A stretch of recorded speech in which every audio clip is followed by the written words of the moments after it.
I wish the current financial crisis was purely due to the current economic downturn we're experiencing, but it's not.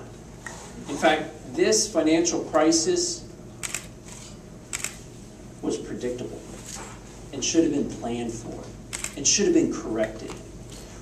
Where we are today should have never been allowed to be, but it was.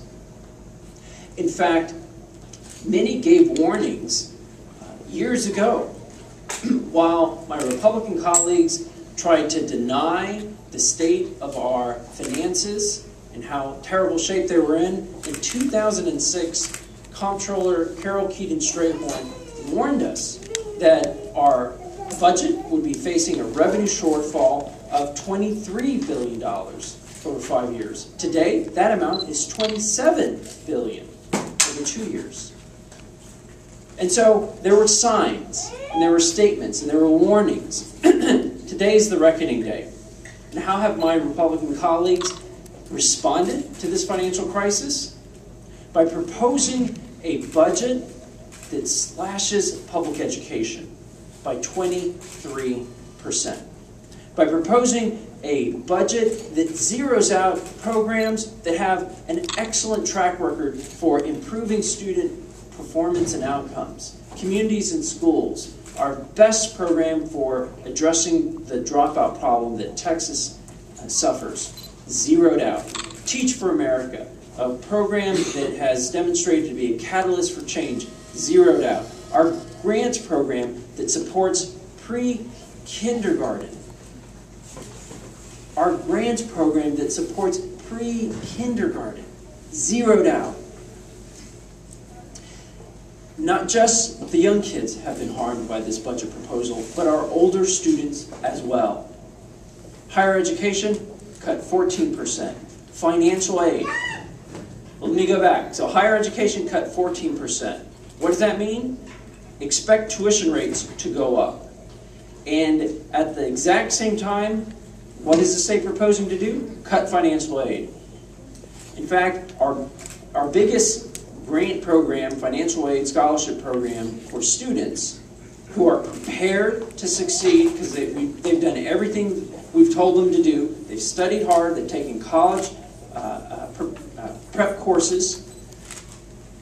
The only thing they're lacking is the resources to afford college. We've cut financial aid by 69%. If you compare the number of students who receive a Texas grant today and compare it to what we are providing for in 2013, it's a 69% reduction. My friends, let's get some perspective on this. Texas has never been a big spending state, but let me tell you, generation after generation, Texans have made smart, strategic investments in our basic infrastructure and basic public necessities, our core obligations. And there is nothing more basic than educating our children. This is so short-sighted. Imagine, this is no different than burning your seed corn. This is no different than, eliminating all the things, all the strategies we know have to be in place to grow a middle class. My friends, this budget is nothing less than an abdication of responsibility. If we pass this budget as it stands, we will see less Texans graduating from high school, less Texans going to college. That's not the state that you and I want to live in. That's not the state that we want to leave to our children. We can do better.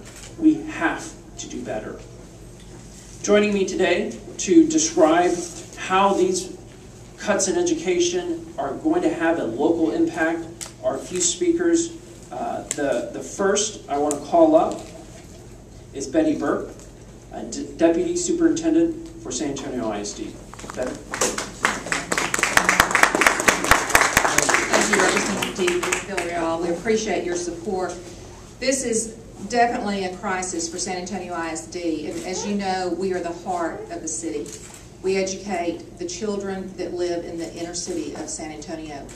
Our goal and mission is always to protect that core of teaching and learning in the classroom. To San Antonio ISD, this means anywhere between $20 and $40 million of cuts.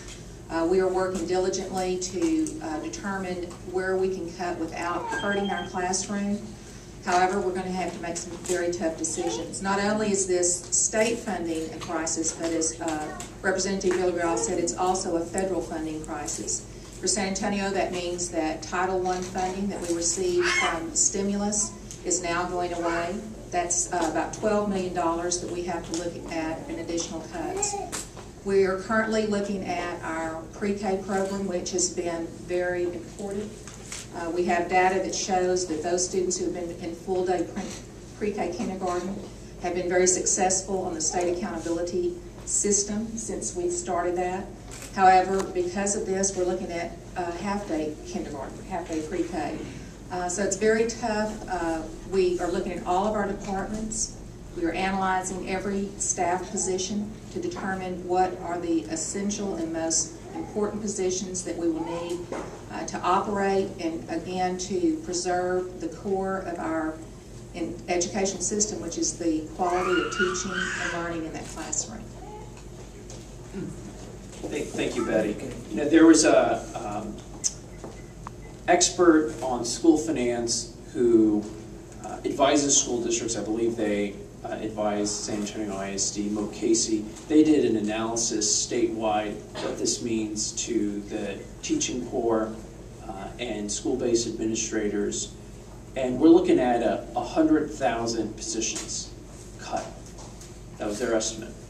Bexar County is about 10% of the state, and so you can estimate that 10,000 positions in education, in just public ed, not higher ed, just public ed, 10,000 will be lost. It's hard to think of a business that employs that many teachers, that many individuals. But that's what's going to be lost, and we're going to be hit twice because these folks are the folks that are educating our children. And that will have not just the short-term impact on our economy of losing these jobs, but the long-term impact of being less able to graduate, nurture creative, can-do minds to create the jobs we need, quality jobs we need for the future. Next up, to share a few words, Elaine Mahler. She is offering a parent's perspective. Elaine? Thank you. Thank you. I am Elaine Mahler, and I'm a proud grandparent of 2 kids at Hawthorne Academy. I migrated to Texas in 1984 with the vision that my children and grandchildren would have a great education in this wonderful state. Not knowing that some of our politicians are playing politics as usual by balancing the budget on the backs of our children and our youth. It's a shame on those who choose to do that. It's unacceptable. We in Texas want everyone else in other states, other cities, other countries to know that Texas is a state that invests in our children and youth, and we are known to have an educated workforce. Shouldn't we be invested, our children be invested in? Pay now, or you will be paying more later with prison beds. Welfare, food stamps, housing, why not educate them now? We say our children is the future. Well, show the buck. Don't just talk. That's my feeling. Invest in our children now or pay later. Excellent.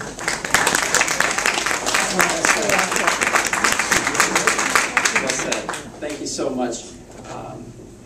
Very passionate and important words, and you know, really, if there's an action step that follows this event, it's that we all have to spread the word. We have to inform parents. We have to communicate and explain the real consequences that this budget will have on our community today and into the future, because impacts our children's education so severely.